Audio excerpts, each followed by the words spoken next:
मोहतरमा का वो माइक को ले। औज़ु बिल्लाहि मिनश शैतानिर रजीम बिस्मिल्लाहिर रहमानिर रहीम इय्याका नअबुदु व इय्याका नस्तईन। बहुत शुक्रिया डिप्टी स्पीकर साहब।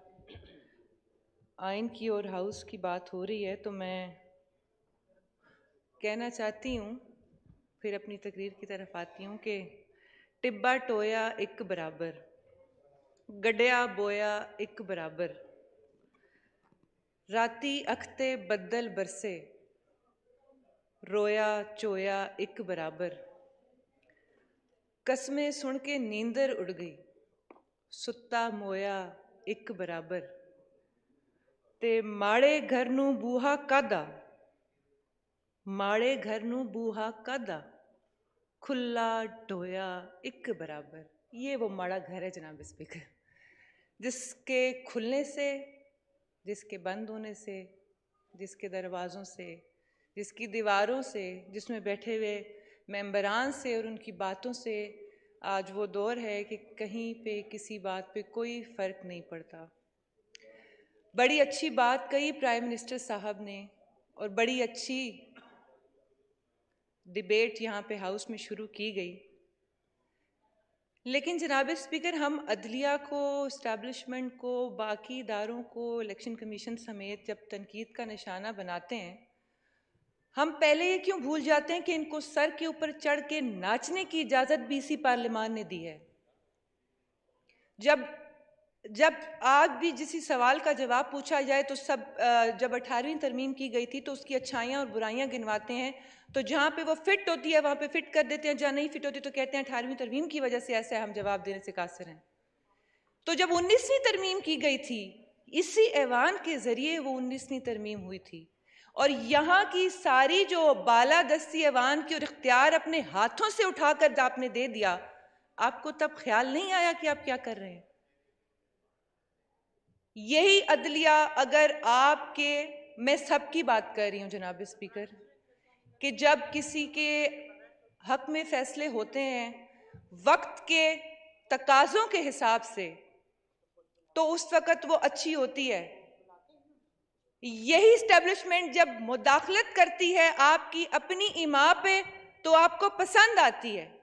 यही इलेक्शन कमीशन जब आपके मन चाहे फैसले करता है, चाहे वो कोई भी जमात हो, कोई भी लीडर हो, तो आपको पसंद आता है। आपको नहीं पसंद आता तो वो फैसला जो आपकी मंशा के मुताबिक नहीं होता, हालात के हिसाब से, जो आपको सियासी फायदा दे सके या आपको जाती फायदा दे सके। इस पार्लिमान ने अपनी बेतौकीरी और बेहुरमती खुद करवाई है। इस पार्लिमान ने अपने इख्तियारात में खुद कमी की है। आज भी अगर आइन की हाकमियत है, अगर उसकी बालादस्ती है, उसी के तहत सारे कानून है, ये मुअज़्ज़ज़ ऐवान उसी के तहत चल रहा है, तो उसी आइन जिसको अब 50 साल होने को आए हैं, इस पार्लिमान का हक बनता था, इनका फर्ज था कि वो जो आइन इतनी मेहनत से बना उसकी ये रखवाली करते, उसको बार बार यूं बेदर्दी से, और अब तो खैर मिसाल ही देने के लिए नहीं मिलती जितनी बेदर्दी से आइन को कुचला गया है। जो आइन में चीजें मुबहम थीं, जो जिनकी सही तरीके से नहीं समझ में आ रही थी, वो इस पार्लियामान का काम था कि उसके अंदर मजीद अमेंडमेंट्स करते, वो तरामीम की जाती जिससे चीज़ों की और वजाहत होती, तो बार बार चीफ जस्टिस साहब का दरवाज़ा न खटखटाना पड़ता, क्योंकि फिर वो डैडी बन जाते हैं और फिर वो जो कहते हैं वो सब करने लग जाते हैं, क्योंकि उनको सिर्फ इख्तियार दिया गया है तशरीह करने का, वो तो तब्दील भी करने बैठे हैं। लेकिन मैं ये समझती हूं कि मनोअन किसी भी इदारे का या बाहर की किसी चीज का कोई कसूर नहीं, सारे का सारा कसूर और जिम्मेदारी इस ऐवान और इसके अरकान की है, जो आज ये नौबत आई है। और मुझे खुशी है कि कुछ मेंबरान ने ये तस्लीम भी किया है कि हमने वक्त पे फैसले नहीं किए, और जब जब किए तब उस दौर की हुकूमतों के शायद अपने ज़ाती मफादात की खातिर किए गए। तो आज अगर इस तरह से फिर एक टर्म यूज करते हैं यहाँ पे, लाडला और लाडली, मुझे बड़ा एतराज है इस बात पे, क्योंकि मुल्क से ज्यादा लाडला और अवाम से ज्यादा लाडली कोई चीज नहीं होती है, और ये भूल गए। एक दूसरे को लाडला लाडी कहने में।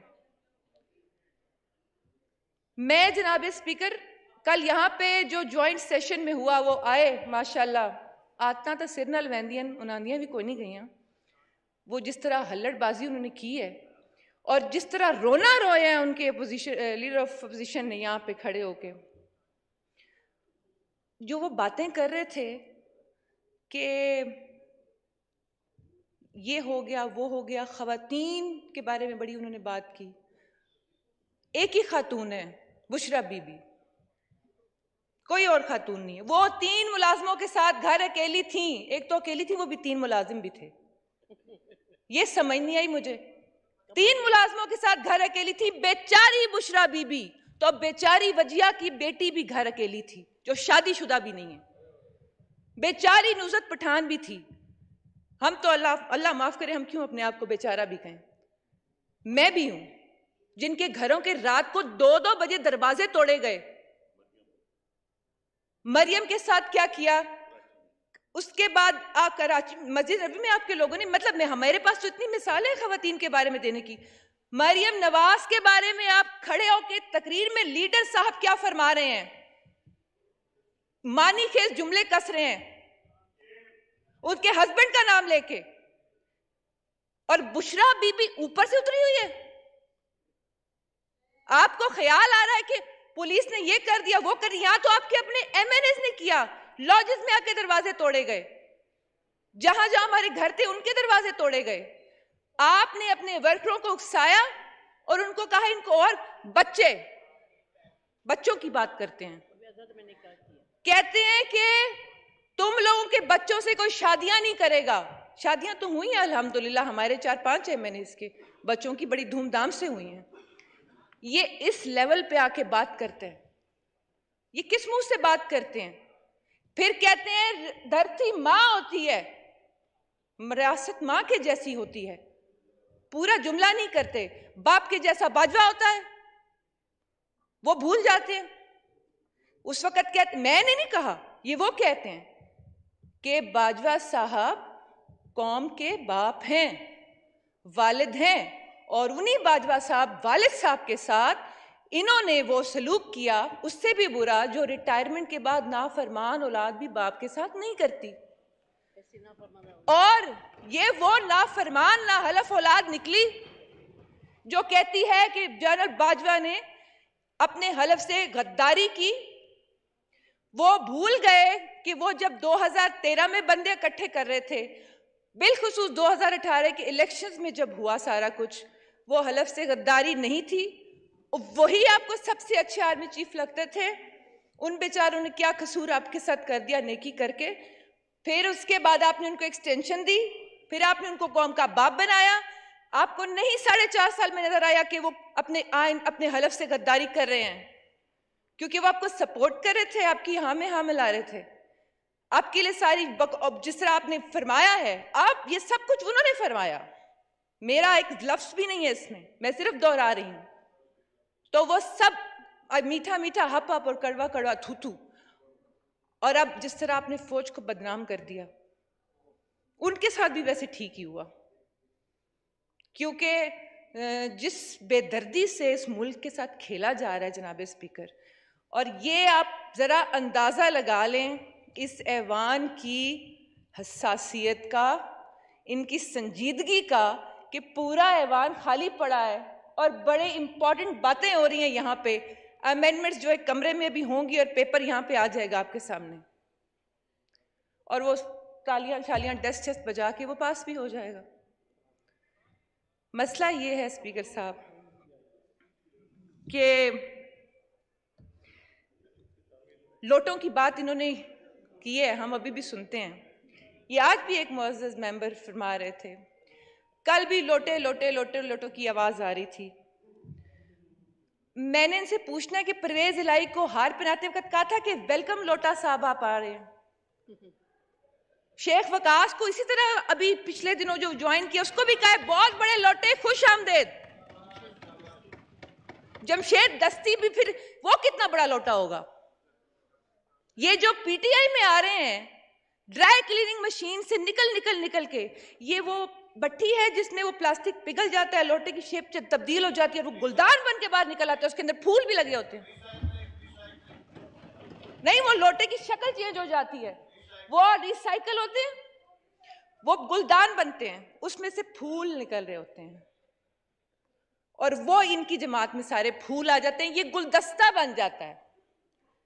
और ये जो गुलदस्ता है, वो जो लीडर साहब हैं, जो माशाल्लाह, मैं इस वक्त खड़े होके मैं पूरी पाकिस्तान तहरीके इंसाफ को चैलेंज करती हूं कि वो अपने लीडर की कही हुई एक बात सच साबित कर दें, सिर्फ एक, लंबी चौड़ी नहीं, सिर्फ एक बात जनाब स्पीकर वो साबित कर दें।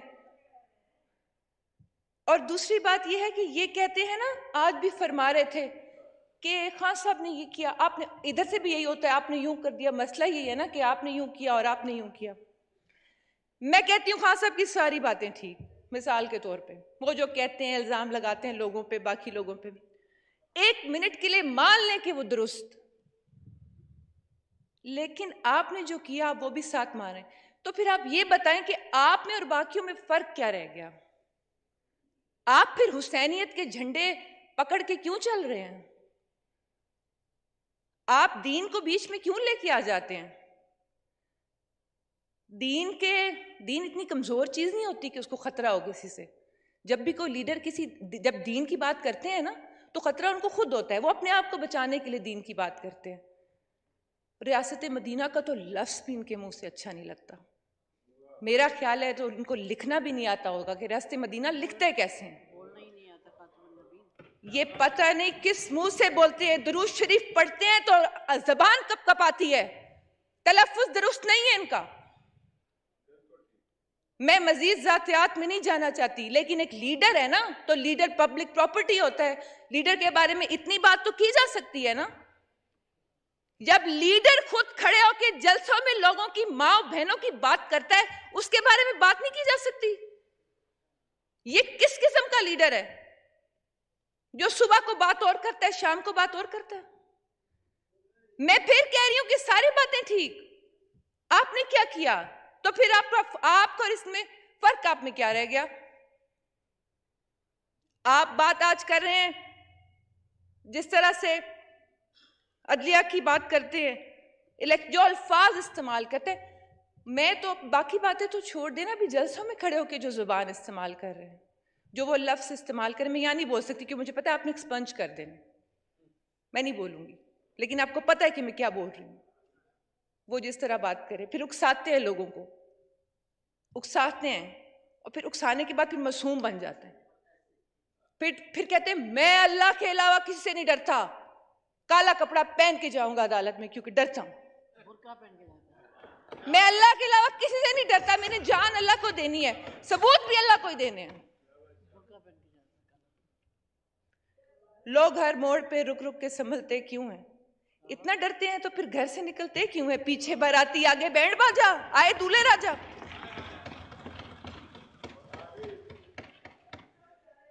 ये हर बात, हर बयानिया, हर इल्जाम, सब कुछ गलत। मैंने अभी लोटों की बात की डिप्टी स्पीकर साहब, तो वही तो बात है ना कि वो उधर गुलदान बन जाते, इधर वो तो वेलकम करने का जैसे मैंने बताया है। तो हर चीज के बारे में मैं क्या उस शख्स के लिए ये कह सकती हूँ कि ये जनाब शेख का फलसफा है अजीब सारे जहान से, जो वहां पियो तो हलाल है, जो यहां पियो तो हराम है।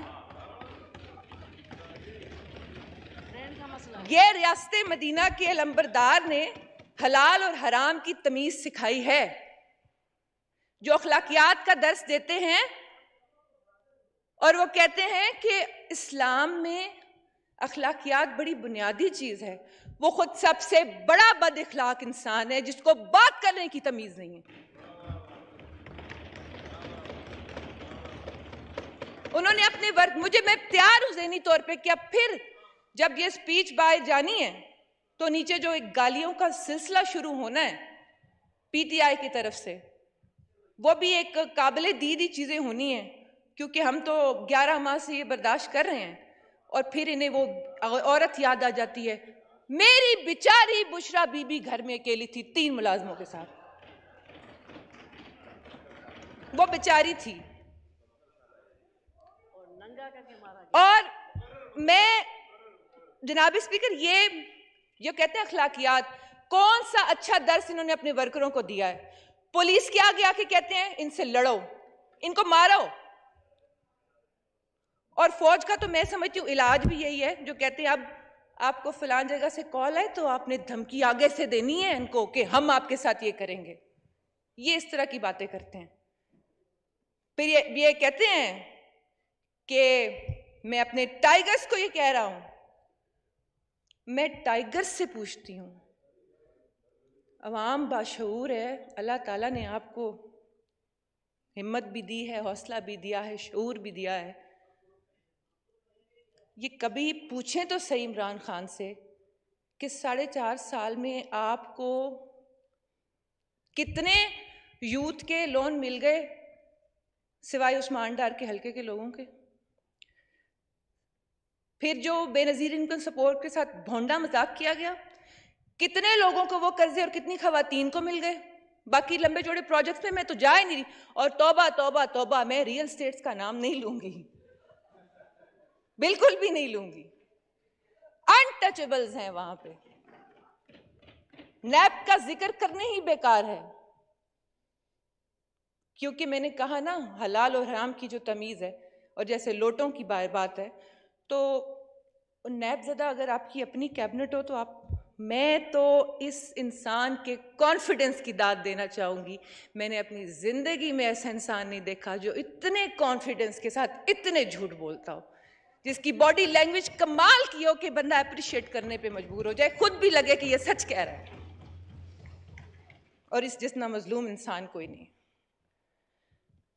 बात जनाब स्पीकर, प्राइम मिनिस्टर साहब ने कहा कि हमें अमेंडमेंट्स लानी चाहिए। मैंने पहले ही अर्ज़ की हमारा अपना कसूर है। तो मैं उम्मीद करती हूँ कि ये जो एक कमरे में अभी अमेंडमेंट्स तैयार हुई होंगी और चंद लोगों को ही पता है और अभी हाउस पे आ जानी है और यहाँ से पास भी हो जाएंगी, अल्लाह करे कि वो अच्छी हों। अल्लाह करे कि ये माजी की गलतियों से सबक सीख के बनाई गई हों। अल्लाह करे कि जो ऐवान की बालादस्ती इस ऐवान ने खुद मजरू की है वो वापस इख्तियारात ये लाने में कामयाब हो जाए। और अल्लाह करे कि इस मुल्क का, इस अवाम का भला हो। मैं इलेक्शन कराने में, इलेक्शन कौन नहीं करा रहा, कौन करा रहा है, उस लंबी बहस में तो जा ही नहीं रही। किसका फ़ायदा है, किस नुकसान का, उसमें भी नहीं जा रही। मैं सिर्फ एक बात करना चाहती हूँ, बल्कि इल्तमास करना चाहती हूँ कि मुल्क का सोचें, अवाम का सोचें। क्योंकि मुल्क है तो आप हैं, अवाम है तो आप हैं, वरना आपका कोई वजूद नहीं है। ये झगड़े आप लोग कल पे उठा रखें और इतनी लचक ज़रूर रखें रवैयों में। अगर एक इंसान ऐसे कर रहा है तो ज़रूरी नहीं है कि आप उससे बालातर होने के लिए उससे ज़्यादा ऊपर चले जाएं, फिर आप में और उसमें कोई फ़र्क नहीं रह जाएगा। जो आज अवाम के हालात हैं, मुझे कहने की ज़रूरत नहीं है जनाब स्पीकर, बिल्कुल भी। और वैसे मेरे पास अब अल्फाज भी नहीं है। और फिर से यही उम्मीद करूंगी और अपनी बात ख़त्म करूंगी,